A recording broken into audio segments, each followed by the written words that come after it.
자, 오늘 우리가 함께 살펴볼 이야기는요. 2025년 11월 2일 오송생명교회 김철호 목사님의 한 설교 말씀입니다. 이 설교는 어쩌면 우리가 너무나 오랫동안 당연하게 생각해왔던 바로 그 지점에 대해서 신학적으로 굉장히 흥미롭고 또 도전적인 질문을 던지거든요. 과연 어떤 내용인지 지금부터 깊이 한번 들어가 보겠습니다. 네, 설교는 바로 이 질문으로 시작합니다.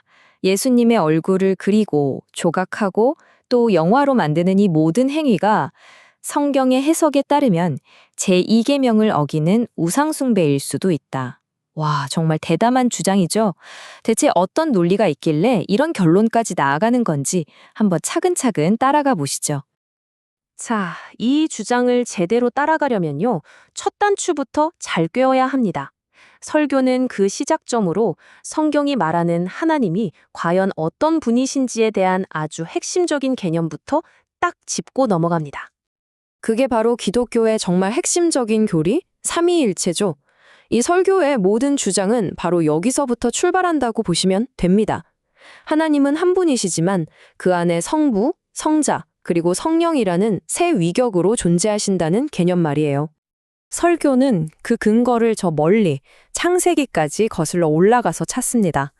하나님이 천지를 창조하실 때, 사람을 만드실 때 내가 아니라 우리라는 표현을 쓰셨다는 거예요. 바로 이 지점이 하나님의 복수적인 그러면서도 단일한 본질을 보여주는 첫 번째 단서라고 이야기합니다. 와, 근데 여기서 진짜 재밌는 게 뭔지 아세요? 설교는 하나님을 뜻하는 히브리어 단어 엘로힘 그 자체를 분석합니다. 이 엘로힘이라는 단어가 문법적으로 복수형 명사라는 거죠. 바로 이 단어 형태 안에 삼위일체의 신비가 이미 담겨 있다고 주장하는 겁니다. 그러니까 이 설교의 첫 번째 대전제는 이겁니다. 아주 중요해요.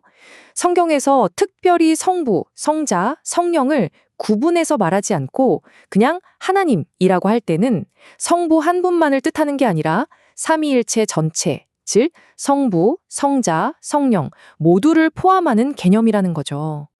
좋습니다. 하나님은 곧 삼위일체 전체다라는 개념을 머릿속에 딱 넣어두고 이제 설교는 이 개념을 가지고 곧바로 십계명으로 향합니다. 이제부터 이야기가 정말 날카로워집니다. 설교가 주목하는 건 바로 이 제2계명입니다. 핵심은 이거죠. 어떤 형상도 만들지 말라. 이 계명은 단순히 다른 신을 섬기지 말라는 걸 넘어서 우리가 믿는 그 하나님조차도 어떤 형태로든 만들어서는 안 된다고 말하고 있는 겁니다. 자, 이제 한번 보세요. 지금까지 나온 조각들을 하나로 맞춰 보는 겁니다. 첫째, 하나님은 삼위일체 전체다. 둘째, 예수는 바로 그 하나님이시다. 셋째, 제2계명은 하나님의 형상을 만들지 말라고 한다. 그렇다면 결론은? 네, 바로 예수의 형상을 만드는 것 역시 금지된다는 결론에 이르게 되는 거죠. 네, 바로 이겁니다. 이 설교의 가장 핵심적인 그리고 어쩌면 가장 논쟁적인 주장이죠. 예수님은 완전한 하나님이시기 때문에 그분을 그림이나 조각상, 심지어 영화 속 배우의 모습으로 묘사하는 것 자체가 성경의 핵심 계명을 어기는 행위가 될 수 있다는 겁니다. 물론 이런 주장을 들으면 머릿속에 바로 몇 가지 질문이 떠오르실 거예요. 아니 그래도 하는 생각들이요. 설교도 이걸 당연히 예상하고 가장 흔하게 나올 수 있는 반론들에 대해서 성경의 이야기로 하나하나 답을 해나갑니다.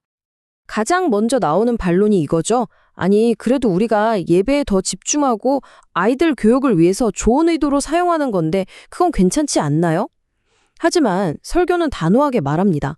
우리의 좋은 의도가 하나님의 명시적인 명령을 넘어설 수는 없다고요. 그리고 그 근거로 금송아지 이야기를 듭니다. 이게 정말 설교의 논점을 날카롭게 보여주는데요. 이스라엘 백성들이 금송아지를 만든 목적이 뭐였나요? 다른 신을 섬기려는 게 아니었어요.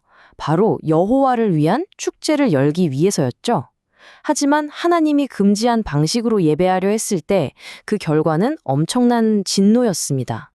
여기서 한 걸음 더 나아가 웃사의 이야기도 예로 듭니다.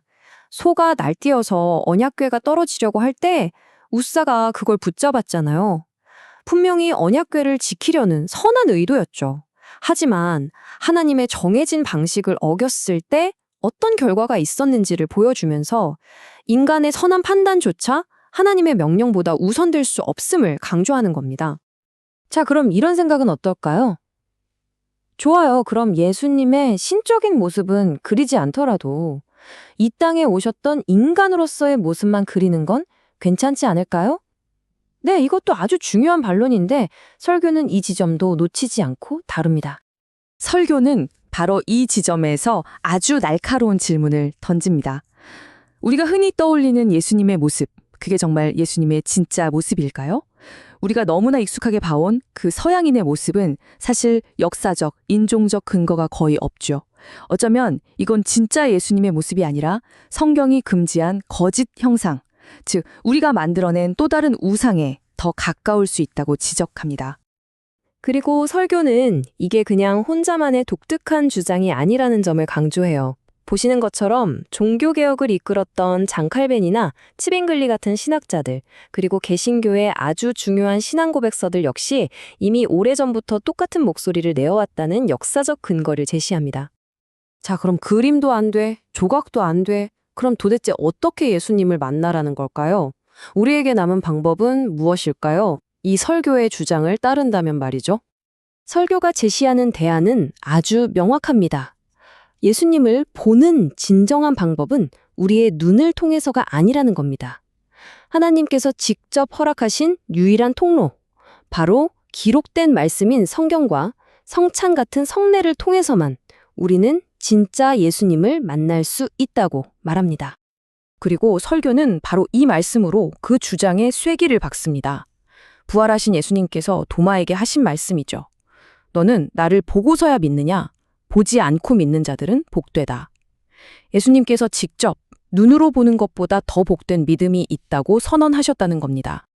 자, 그럼 이 설교가 우리에게 남기는 최종적인 메시지는 과연 무엇일까요?